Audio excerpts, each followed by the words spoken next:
Meghan Markle is opening up. The former senior royal explained why she's felt the need to speak up about topics that are important to her, and told Fortune magazine at their Most Powerful Women virtual summit that she was in tears when she talked about George Floyd's death with her husband, Prince Harry. I have always stuck to, that high school graduation speech. I had done it a week or so before. I had pre-taped it for them. It was for 17-year-old girls, right?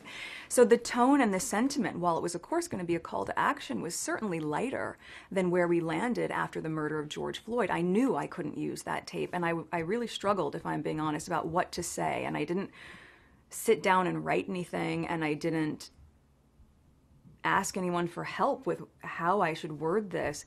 I was just in tears thinking about it, and I was explaining to my husband why I thought that it was so heartbreaking, certainly for me, to be back in Los Angeles and it feeling so reminiscent to the state of Los Angeles with the riots after the Rodney King beating. And so for these girls to be graduating from high school, which should be a very celebratory time, to be plagued with that unrest felt troubling to me.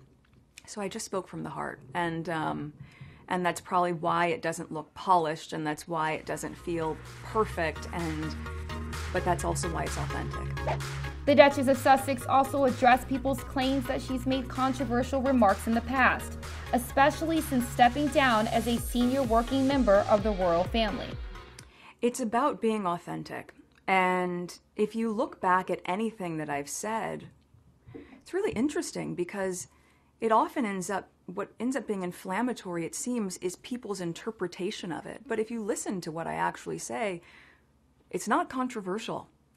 And actually some of it is reactive to things that just haven't happened, which is, in some ways, I think you have to have a sense of humor about it, even though there is quite a bit of gravity, and there can be a lot of danger in a misinterpretation of something that was never there to begin with. Meghan says she's no longer responding to criticism. Instead, she's choosing a life filled with purpose. If you don't listen to all the noise out there and you just focus on living a purpose-driven life and you focus on knowing what your own moral compass is, there are always going to be naysayers. But at the end of the day, I used to have a quote up in my room many, many moons ago, and it resonates now perhaps more than ever when you see the vitriol and noise that can be out in the world.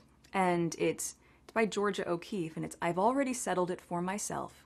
So flattery and criticism go down the same drain, and I am quite free."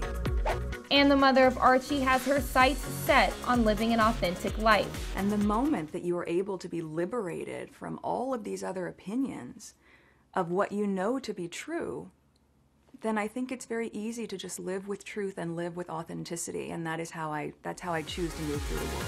Meghan Markle and Prince Harry have been active on social media and in the community since they relocated from Windsor Castle to Los Angeles. The pair have spoken out a lot recently on projects that are meaningful to them, including women's rights initiatives, giving meals and school supplies to kids in need, and encouraging people to vote.